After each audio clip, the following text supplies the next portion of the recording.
بسم اللہ الرحمن الرحیم نحمدہ ونصلی علی رسولہ الکریم اما بعد۔ میرے محترم بزرگوں اور دوستوں، مسلم دینی بھائیوں اور ماں بہنوں، اللہ کا لاکھ لاکھ فضل ہے، احسان ہے۔ خداوند قدوس کے خاص فضل و کرم سے رمضان المبارک ہمارا مکمل ہونے جا رہا ہے، اور آج یہ آخری روزہ یعنی 30واں روزہ ہے، اور کل انشاءاللہ عید الفطر ہوگی۔ لہذا سب سے پہلے تو میں اپنے کانٹھ کے باشندگان اور علاقے کے اور جملہ تمام مسلمانوں کی خدمت میں عید الفطر کی مبارکباد پیش کرتا ہوں، اور اپنی دلی خواہش اور دلی تمنا اور اللہ سے دعا کرتا ہوں کہ اللہ تبارک و تعالیٰ اس ملک کے اندر امن و چین، سکون اور آپس میں ایک دوسرے کے ساتھ محبت کا معاملہ بنائے رکھنے کی توفیق عطا فرمائے۔ دوسری بات یہ ہے کہ رمضان المبارک کا یہ آخری دن ہم سب کے واسطے اس وجہ سے بھی ایک قابل توجہ ہے کہ رمضان المبارک میں جتنے اعمال ہم نے کیے، نمازیں پڑھیں، روزہ رکھا، تراویح پڑھی، قرآن کریم کی تلاوتیں ہوئیں، اور اس کے علاوہ زکوٰۃ اور دوسرے انداز سے صدقات اور خیر کے کام انجام دیے گئے۔ ہر ایک عمل چاہے جتنا بھی اہتمام کے ساتھ کیا جائے اور چاہے جتنا بھی حسن و خوبی کے ساتھ کیا جائے، مگر پھر بھی وہ اللہ کی شان نہیں ہو سکتا۔ اس وجہ سے ہر عمل کے بعد استغفار کر کے اللہ تبارک و تعالیٰ کی بارگاہ میں اس بات کا اظہار کرنا ضروری ہوتا ہے کہ اللہ جو کچھ بھی ہم نے یہ عمل کیا، ہماری لا علمی کی وجہ سے، بے توجہی کی وجہ سے، غفلت کی وجہ سے بہت ساری کمی کمزوریاں ہمارے ان اعمال میں رہی، اور اگر کوئی کمزوری نہ بھی رہی ہو پھر بھی ہمارا کوئی عمل آپ کی شان نہیں ہو سکتا۔ اس وجہ سے ہم آپ سے استغفار کرتے ہیں، اپنے اعمال میں کوتاہیوں سے معافی مانگتے ہیں، آپ سے درگزر کرنے کی درخواست کرتے ہیں۔ لہذا آج کا دن ہم سب کے واسطے اس لیے قابل توجہ اور قابل غور ہے کہ ہم استغفار کر کے اپنے نمازوں کی کمیوں کو، روزوں کی کوتاہیوں کو، اسی طرح تراویح اور دوسرے اعمال خیر کے اندر جو کمی اور کوتاہیاں رہ گئی ہیں ان پر اللہ تبارک و تعالیٰ سے معافی تلافی کریں، کثرت کے ساتھ استغفار کریں۔ دیکھیے، نماز ہم لوگ پڑھتے ہیں، اور نماز کے آخر میں ہم ایک دعا پڑھتے ہیں، اللہم انی ظلمت نفسی ظلما کثیرا ولا یغفر الذنوب الا انت فاغفر لی مغفرۃ من عندک وارحمنی انک انت الغفور الرحیم۔ آدمی نے نماز پڑھی، نماز کے اندر قرآن کی تلاوت کی، اس کے اندر اللہ کا ذکر کیا، تسبیح کی، خدا کی حمد بیان کی، اسی طرح نماز ایک عمل خیر اور اللہ کی ایک اہم عبادت کو ادا کیا، لیکن آخر میں یہ کہنے کا کیا مطلب ہے کہ اللہ، میں نے اپنے نفس پر، اپنی ذات پر بہت زیادہ ظلم کیا ہے، آپ اس کو معاف فرما دیجئے، آپ کے پاس مغفرت ہے، آپ مغفرت کرنے والے ہیں اور آپ ہی مغفرت کرنے کے لائق ہیں۔ یہ دعا اس لیے پڑھی جاتی ہے کہ ہم نے چاہے جتنے بھی خشوع و خضوع کے ساتھ نمازیں پڑھی ہوں، لیکن پھر بھی وہ آپ کی شان نہیں ہو سکتی۔ ٹھیک اسی طرح رمضان المبارک کا ابھی اخیر ہے، اور ابھی چند گھنٹے، چند ساعات ہمارے پاس ایسی موجود ہیں کہ ہم اللہ تبارک و تعالیٰ سے اس پورے رمضان المبارک کے اندر اعمال خیر کے اندر ہوئی کوتاہیوں پر استغفار کر کے اللہ تبارک و تعالیٰ سے معافی تلافی کر لیں۔ تو آج کا دن ہمارے لیے استغفار کا ہے۔ ہمارے دینی بھائی بھی اور دینی بہنیں بھی قرآن کریم کی تلاوت کے ساتھ ساتھ اور دیگر دوسرے اعمال کے ساتھ ساتھ ہمیں استغفار کی کثرت کرنی ہے، اور آج پورے دن ہمیں اللہ تبارک و تعالیٰ سے غروب ہونے سے پہلے تک اللہ تبارک و تعالیٰ سے خوب زیادہ جتنی بھی معافی تلافی کی جائے اور جتنا بھی استغفار کیا جائے اتنا کم ہے۔ دوسری بات ایک اور مخصوص طور پر عرض کر دینا چاہتا ہوں، اس لیے کہ رمضان المبارک کے مہینے میں جو ہم نے اعمال کیے، دیکھو میرے بھائی اور میری بہنوں، جس طرح مال آدمی کماتا ہے، تجارت کرتا ہے، محنت سے مال کماتا ہے، گرمی کی تمازت سے کو برداشت کرتا ہے، اور اسی طرح سردی کی ٹھنڈک کو برداشت کرتا ہے، برسات کی پریشانیوں کو برداشت کرتا ہے، اور آدمی سفر کر کے اور محنت کر کے پیسہ کماتا ہے، اور اس پیسے کو کما کر اس پیسے کی اہمیت اس کے دل میں ہوتی ہے، اس کی حفاظت کا سامان کرتا ہے۔ یہ پیسہ ہمارا ضائع نہ ہو جائے، ہم نے محنت سے پیسہ پیسہ کمایا ہے تو یہ پیسہ کل ہمارے کام آنا چاہیے، اس لیے آدمی اس کو بچا کے رکھتا ہے، بینک میں رکھتا ہے، حفاظت سے رکھتا ہے، اس لیے کہ مال ضائع نہ ہو جائے۔ اگر ہم نے کمایا اور ضائع کر دیا تو کل ہمارے ہاتھ کیا آئے گا اور کل ہمیں اس کا کیا نفع ملے گا۔ اس لیے جس طرح ہم مال کماتے ہیں اور مال کو کل کے واسطے جمع کر کے رکھنے کی کوشش کرتے ہیں اور چوری سے اور دیگر تمام چیزوں سے اس کی حفاظت کرتے ہیں، ٹھیک اسی طرح اعمال جو محنت سے کیے گئے، راتوں کو جاگا گیا، مشقت سے روزہ رکھا گیا، تکلیف اٹھائی گئی، قرآن کریم کی تلاوت کی گئی، ان اعمال کو محفوظ کرنا ضروری ہے تاکہ یہ اعمال کل قیامت میں ہمارے کام آئیں۔ جیسے مال کی حفاظت ضروری ہے ویسے ہی اعمال کی حفاظت بھی ضروری ہے۔ میری ماں بہنوں، خاص طور سے آپ سے عرض کرنا چاہتا ہوں، گھروں میں ضرور میری بات آپ حضرات تک پہنچیں گی، لہذا آپ حضرات توجہ رکھیں کہ شیطان ہمارے پیچھے لگا ہوا ہے، نفس ہمارے ساتھ لگا ہوا ہے، ہمارے اعمال کو اکارت کر دینا چاہتا ہے، ہمارے اعمال کو ختم کر دینا چاہتا ہے۔ یہ مال، یہ اعمال کل ہمارے کام آئے، ہمیں اس کی فکر کرنی ہے۔ ہمارا جس طریقے سے مال ہم چوروں کی نظر سے بچا کر اپنے کل کے کام کے لیے اس کو بچا کے رکھنے کی کوشش کرتے ہیں، ٹھیک اسی طرح اپنے اعمال کو شیطان سے اور نفس کے تمام تر مکر و فریب سے بچا کر کل کو ان اعمال کی کل کے کام آنے کے لیے اس اعمال کی حفاظت کرنی ہے۔ کیسے حفاظت ہوگی؟ مثال کے طور پر اگر ہم نے روزہ بھی رکھا اور بہنوں نے ہماری نمازیں بھی پڑھیں، قرآن کی تلاوت بھی کی اور تسبیحات بھی پڑھی، نماز تراویح بھی ادا کی، صلاۃ التسبیح بھی بہت کثرت کے ساتھ پڑھی گئی، لیکن اب عید کا دن آ رہا ہے، آج آخری روزہ ہے، کل کو عید ہوگی، ہماری یہ ماں بہنیں بے پردہ ہو کر اب بازاروں میں نکلیں گی، جا کر کے دکانداروں سے بات کریں گی، غیر محرم سے بات کریں گی، ان کو یہ دیکھیں گی، یہ ان کو دیکھیں گی، اس طرح غیر محرم کے دیکھنے کا ماحول پیدا ہوگا۔ لہذا نفس نے اور شیطان نے یہاں لا کے کھڑا کر دیا کہ اگر یہ پورے رمضان المبارک کے اعمال کی حفاظت کرنی ہے تو غیر محرم سے ملاقات کرنا، غیر محرم سے بات کرنا، غیر محرم سے لین دین کرنا، غیر محرم کے پاس جانا یا اس کو اپنے پاس بلانا، یہ گناہ کبیرہ کا درجے کا گناہ ہے اور حرام کے درجے کا گناہ ہے، سارے اعمال اکارت ہو جائیں گے۔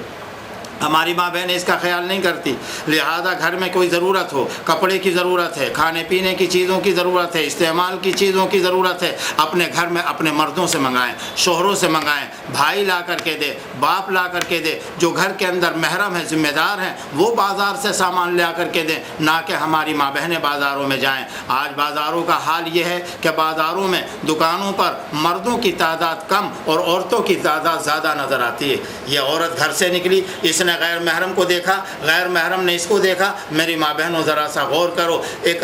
جگہ حضرات علماء اکرام نے تحریر فرمایا کہ اگر کوئی عورت کسی غیر محرم کو دیکھتی ہے، کسی غیر محرم مرد عبادت کا نور ختم ہو جاتا ہے، 40 سال کی بیریا عبادت کا نور ختم ہو جاتا ہے۔ یہ تو ہمارا 1 مہینے کا عمل ہے، اس میں ہماری نمازیں، روزے، تراویح، قرآن کی تلاوت اس وقت ضائع ہو جاتی ہے اور اس وقت ختم ہو جاتی ہے جب کوئی بہن اپنے گھر سے نکل کر، جب کوئی بیٹی اپنے گھر سے نکل کر، جب کوئی عورت اپنے گھر سے نکل کے بازار جاتی ہے اور کسی غیر محرم سے جا کے دکاندار سے بات کرتی ہے اور وہ غیر محرم اس سے بات کرتا ہے، تو میری ماں بہنوں یہ 1 مہینے کی جتنی تم نے گاڑھی کمائی اکٹھی کی اور جتنے اعمال کیے، یہ سارے کے سارے اکارت اور سارے کے سارے ضائع اور بیکار ہو جاتے ہیں۔ اس لیے اس بات کا خیال رکھیں، جس طرح مال کی حفاظت کی جاتی ہے ویسے ہی اعمال کی حفاظت کرنا ضروری ہے۔ شیطان ہمارے پیچھے لگا رہتا ہے، شیطان ہمارے اعمال کو ضائع کرا دیتا ہے، ہمارے اعمال کو بیکار کرا دیتا ہے۔ اس وجہ سے میری ماں بہنوں اپنے گھر میں عزت کے ساتھ، عافیت کے ساتھ، پردے کے ساتھ اپنے گھر میں زندگی گزارو۔ آج ہماری ماں بہنیں جس طرح بازار میں، جس طرح بیاہ شادیوں میں، جس طرح بے پردہ ہو کر غیر محرم مردوں کے بیچ میں رہتی ہیں، یہ سب ہمارے واسطے باعث غیرت ہے اور ہمارے واسطے جو ہے بہت ہی زیادہ افسوس کا مقام ہے۔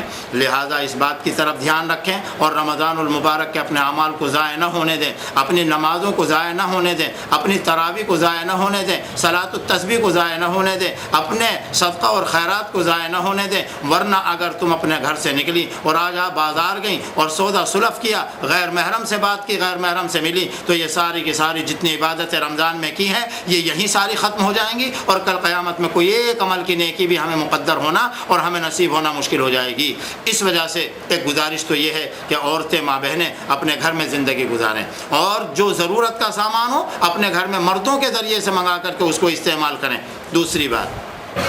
اس بات کا خیال رکھیں کہ ہمارے واسطے رمضان المبارک کے کتنے مخصوص لمحات اللہ نے دیے، پورے رمضان المبارک کا محاسبہ کریں اور یہ غور کریں کہ جو اصل روزے کی روح ہے وہ روزے کی روح ہمیں نصیب ہوئی کہ نہیں ہوئی۔ اس لیے کہ ہر ایک عمل کا ایک ظاہری اس کا وجود ہوتا ہے اور ایک اس کی روح ہوتی ہے۔ ظاہری تو یہ ہوا کہ ہم صبح سے لے کے شام تک کھانے پینے سے روکے رہے، ہم نے صبح صادق سے لے کر کے اور سورج کے غروب تک ہم نے کھانے پینے سے روکے رہے، ہم اپنی مرضیات سے، اپنی خواہشات سے، اپنی ایسی چیزوں سے ہم نے حفاظت رکھی۔ یہ تو ایک ظاہری شکل روزے کی ہوئی، لیکن روزے کی اصلی اور روزے کی روح کیا ہے؟ روزے کی اصلیت اور روزے کی روح ہے اللہ کا تقوی، یعنی خدا کا خوف دل میں پیدا ہونا اور اللہ کے خوف سے گناہوں سے بچنے کا خیال پیدا ہونا۔ ذرا سا یہ غور کریں کہ پورے رمضان المبارک کے روزوں کا جو اصل ماحصل تھا اور جو اصل روح تھی اور جو اصل مقصد تھا وہ ہمیں حاصل ہوا کہ نہیں، یہ محاسبہ کرنے کی ضرورت ہے۔ حدیث میں فرمایا گیا حاسبوا قبل ان تحاسبوا، اے مسلمانوں، نبی پاک علیہ الصلوۃ والسلام کا فرمان ہے کہ اپنا حساب کرو، اپنا حساب کیے جانے سے پہلے، قیامت کا دن آنے سے پہلے، خدا کے یہاں اپنا حساب پیش ہونے سے پہلے اپنا حساب کرو اور اپنے حساب کی آسانی کی دعا کرو۔ نبی پاک علیہ الصلوۃ والسلام ہمیشہ دعا فرماتے تھے اللہم حاسبنی حسابا یسیرا، اے اللہ میرا حساب و کتاب آسانی کے ساتھ فرمانا۔ میرا حساب و کتاب کون کہہ رہا ہے؟ یہ سید المعصومین ہے، نبی پاک علیہ الصلوۃ والسلام معصوم ہے، اللہ تبارک و تعالیٰ نے ہر گناہ سے محفوظ رکھا ہے، ہر طرح سے پاک رکھا ہے۔ ایسا اللہ کا مخصوص بندہ اور خدا کا اتنا بڑا پیغمبر اور اللہ کا محبوب یہ کہہ رہا ہے اے اللہ میرا حساب آسانی کے ساتھ فرمانا، تو ذرا سا مسلمانوں، اے میری ماں اور بہنوں، ذرا سا غور کریں ہم کہ ہماری کیا حیثیت ہے، ہماری زندگی کیا ہے اور ہماری حیثیت کیا ہے۔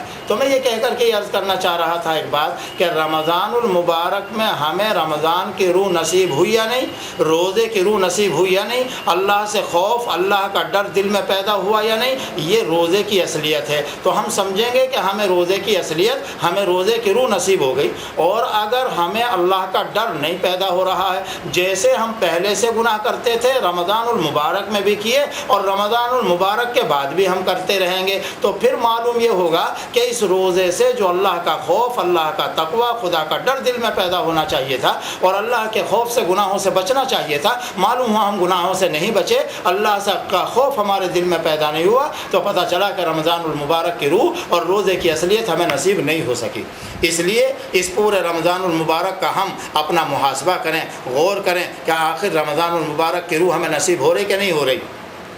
ابھی ایک بات کہہ رہا تھا ماں بہنوں سے کہ وہ مطلب یہ کہ اپنے آپ کو بازاروں میں جانے سے محفوظ رکھیں، اللہ کا ڈر، خدا کا خوف دل میں پیدا ہوگا تو کوئی بھی عورت کسی غیر محرم سے نہیں ملے گی یہ سمجھ کے کہ یہ میرے رب کے فرمان کے خلاف ہے، یہ میرے رسول صلی اللہ علیہ وسلم کے فرمان کے خلاف ہے، یہ حضرت فاطمہ، حضرت عائشہ اور ازواج مطہرات اور دیگر حضرات صحابیات رضی اللہ تعالی عنہن کی سنت کے خلاف ہے۔ اگر یہ سوچ کر کے کسی گناہ سے عورت بچ جائے گی تو یہ ہے اللہ کا ڈر، خدا کا خوف دل میں پیدا ہونا۔ لیکن اگر وہ بے پردگی جو رمضان المبارک سے پہلے تھی وہ رمضان میں بھی رہی، اور وہی بے پردگی اور بے حجابی رمضان المبارک کے بعد بھی رہی، بلکہ فوراً عید کی رات میں زیادہ رہی، تو معلوم ہوا کہ رمضان کی جو روح تھی اور رمضان کی جو اصلیت تھی اور رمضان کا جو مقصد تھا وہ ہمیں نصیب نہ ہو سکا۔ ہم سب کے واسطے بڑی افسوس کی بات ہوگی۔ اس لیے اپنے آپ کو یہ غور کریں کہ رمضان کی روح ہمیں نصیب ہوئی کہ نہیں، یہ ہمارے آپ کے اس وقت آج کے سوچنے کا مقام ہے اور ہمیں آج محاسبہ کرنے کا دن ہے۔ تیسری بات ہے کہ یہ بھی عرض کرنا چاہتا ہوں کہ آپس کے ماحول میں گھر کے ماحول میں آپس میں ایک دوسرے کے حقوق کی ادائیگی کی فکر رکھیں۔ آپس میں جھگڑا، فساد، نفرت جب پیدا ہوتی ہے جبکہ ایک دوسرے کے حق کو ختم کیا جاتا ہے، ایک دوسرے کے حق کو پامال کیا جاتا ہے، کوئی بڑا چھوٹے کے حق کو ادا نہیں کرتا، چھوٹا بڑے کے حق کو ادا نہیں کرتا، ماں بہنوں کے حق ادا نہیں ہوتے، ماں بہن اپنے دوسرے رشتہ داروں کا حق ادا نہیں کرتی، بیوی شوہر کا حق ادا نہیں کرتی، شوہر بیوی کا حق ادا نہیں کرتا، بھائی بھائی کا حق ادا نہیں کرتا، بہن بہن کی حق کا حق ادا نہیں کرتا، چھوٹی عورتیں بڑی عورتوں اور بڑی عورتیں چھوٹی عورتوں کی طرف توجہ نہیں رکھتی، خیر خواہی نہیں رکھتی، تو آپس میں منافرت کا ماحول پیدا ہوتا ہے، آپس میں مخالفت کا ماحول پیدا ہوتا ہے، آپس میں دوریوں کا اور دل کی خراشی کا اور دل کی تکلیف کا ماحول پیدا ہوتا ہے۔ اس لیے اپنے گھروں کو آپس میں ایک دوسرے کے حقوق کی ادائیگی کا ماحول بنا کر اپنے گھروں کو خوشحالی کا ماحول بناؤ، اپنے گھروں میں ایک دوسرے کے ساتھ محبت کا، مودت کا، حسن سلوک کا ماحول بناؤ، ایک دوسرے کے کام آنے کا جذبہ پیدا کرو، ایک دوسرے کی خدمت کرنے کا جذبہ پیدا کرو، تو یہ ہمارے سب کے گھروں کے اندر ایک اچھا ماحول پیدا کرنے کا ذریعہ بنے گا، اور اس کے اندر ہماری ماں بہنیں خاص طور سے رول ادا کر سکتی ہیں، اس لیے کہ گھر کا ماحول کا بنانا اور گھر کا ماحول کے خراب کرنے میں عورتوں کا بہت بڑا دخل ہوتا ہے۔ اگر عورتوں میں نیکی ہے، عورتوں میں بھلائی ہے، عورتوں میں پردہ داری ہے، عورتوں میں اللہ کا خوف ہے، عورتوں میں اللہ کا ڈر ہے، اور اسی طرح اعمال خیر کا جذبہ ہے، تو پھر گھر کے اندر ماحول دینداری کا بنتا ہے، اور جو بچے گھروں میں پیدا ہوتے ہیں اور جو گھروں میں پلتے ہیں، ماں بہنوں کی تربیت میں رہتے ہیں اور نیک تربیت میں رہتے ہیں، اللہ تعالیٰ ان کو ولی بنا دیتا ہے، خداوند تعالیٰ ان کو خیر کا ذریعہ بنا دیتا ہے، دنیا کے اندر بھی چین و سکون کا ذریعہ ہوتے ہیں اور آخرت کے اندر مغفرت اور نجات کا ذریعہ ہوتے ہیں۔ میرے ماں بہنوں اور میرے بھائیوں، ہمارے واسطے ظاہر بات ہے کہ کوئی تیوہار ایسا نہیں دیا گیا اللہ کی طرف سے کہ اس میں ناچ و رنگ کیا جائے، اس کے اندر کھیل کود کی جائے، اس کے اندر شراب پی جائے، اس کے اندر مطلب یہ ہے کہ اللہ کی نافرمانی کی جائے۔ ہمیں جو اللہ نے تیوہار دیے، اسلام میں 2 تیوہار ہیں، ایک عید الفطر ہے اور ایک عید الاضحیٰ ہے، اس کو بھی اپنی مرضی سے منانے کی اجازت نہیں ہے، بلکہ اللہ تبارک و تعالیٰ نے اس کے لیے ہمیں نماز پڑھنے کا حکم فرمایا، سجدہ شکر ادا کرنے کا حکم فرمایا۔ کل کو عید الفطر ہوگی، عیدگاہ کے اندر ہمارے فرزندان توحید، ہمارے مرد مسلمان مومنین پہنچیں گے، ان کا منشا کیا ہوگا؟ پورے رمضان المبارک میں کیے ہوئے اعمال پر اللہ کا شکر ادا کیا جائے گا، خداوند قدوس کے سامنے اپنا سر جھکایا جائے گا، اور اسی نماز کو دوگانہ شکر بھی کہتے ہیں اور دوگانہ عید الفطر بھی کہتے ہیں، اس لیے کہ اللہ تبارک و تعالیٰ کا شکر اور احسان ہے کہ خداوند قدوس نے ہمیں رمضان المبارک میں اس طرح کے اعمال کرنے کی توفیق عطا فرمائی۔ خداوند تعالیٰ زندگی میں بار بار یہ موقع فراہم کرے اور اللہ تبارک و تعالیٰ رمضان المبارک بار بار زندگی میں لائے اور خدا اس کی توفیق دے کہ ہم اس کی قدر کریں۔ عید الفطر کی نماز عیدگاہ کے اندر پڑھنا افضل ہے، اس لیے کہ یہ ایک نظام ہے، دیکھیے عبادت بھی ہے اور عبادت کے ساتھ ساتھ ایک سسٹم، ایک نظام ہے۔ نظام کیا ہے؟ 5 وقت کی نماز اپنے گھر میں پڑھنے کی بجائے مسجد میں نماز ادا کرے گا تو 27 گنا ثواب ملے گا، اور یہی نماز جامع مسجد میں پڑھی جائے گی تو 50 گنا نماز کا ثواب ملتا ہے، اور یہی نماز عیدگاہ میں نماز پڑھی جائے گی تو اس کے لیے کوئی کاؤنٹنگ اور گنتی تو نہیں ہے، مگر یہ نماز عیدگاہ میں پڑھنا تمام نمازوں کے مقابلے میں سب سے زیادہ افضل ہے، اس لیے کہ یہ مسلمانوں میں ایک اتفاق و اتحاد کے پیدا کرنے کا ذریعہ ہے، اور یہ بتانا ہے کہ محلے کے اندر 5 وقت میں جمع ہوتے رہو اور جمعے کے اندر ہفتے میں جمع ہوتے رہو، اور پورے علاقے کے اور بستی کے لوگ سال بھر میں 2 مرتبہ عیدگاہ میں جمع ہوتے رہو، اس سے مسلمانوں کی اجتماعیت، مسلمانوں کا اتحاد معلوم ہوتا ہے۔ اب اگر اس کے اندر ہم نے اپنی منمانی کرنی شروع کی اور محلے محلے مسجدوں میں نماز پڑھنی شروع کر دی تو ظاہر بات ہے کہ عید کا جو مقصد ہے اور نماز عید کا جو اجتماعیت کا مقصد ہے اور آپس میں اتحاد کے ثبوت کا اور پیش کرنے کا جو مقصد ہے وہ محلوں کی مساجد میں نماز پڑھنے سے حاصل نہیں ہوتا۔ اس وجہ سے ضروری ہے، یہی وجہ ہے کہ نبی پاک علیہ الصلوۃ والسلام نے مدینہ طیبہ میں مسجد کے نماز کے لیے، عید الفطر کے لیے، عید الاضحیٰ کے لیے باقاعدہ ایک مسجد تعمیر کرائی، اس کا نام باقاعدہ عیدگاہ رکھا گیا، مدینے کی عیدگاہ۔ نبی پاک علیہ الصلوۃ والسلام مدینے کی عیدگاہ میں خطبہ دیتے، مدینے کی عیدگاہ میں نبی پاک علیہ الصلوۃ والسلام نماز پڑھاتے۔ آپ علیہ الصلوۃ والسلام نے پورے اللہ تبارک و تعالیٰ نے نبی پاک علیہ الصلوۃ والسلام کے ذریعے سے پورے عالم کے مسلمانوں کو زندگی میں کم سے کم 1 مرتبہ جمع ہونے کا موقع حج کے موقع پہ دیا۔ عرفات کا میدان ہوگا، حج کے ادا کرنے کے لیے فرزندان توحید ساری دنیا سے آئیں گے، لہذا وہ اجتماع پوری دنیا کے مسلمانوں کے اجتماع کا اور اتحاد کا منظر ہوتا ہے اور اس کا مظہر ہوتا ہے۔ تو یہ ایک سسٹم ہے، یہ ایک نظام ہے۔ 5 وقت کی نماز مسجد محلے کی مسجد میں پڑھے،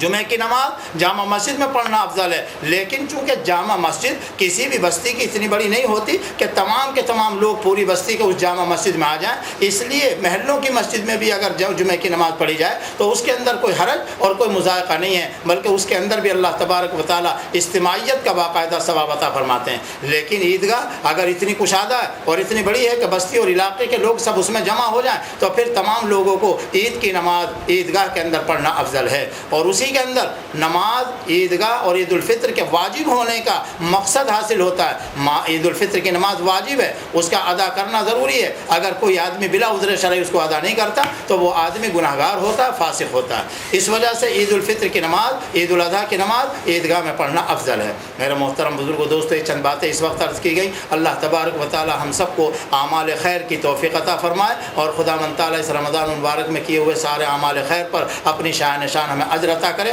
کوتاہیوں کو خداوند قدوس درگزر فرمائے، اور مسلمانوں کے لیے اور سارے عالم کے لیے ہم یہ دعا کرتے ہیں کہ اللہ تبارک و تعالی اتفاق و اتحاد کی شکل پیدا فرمائے، اور ایک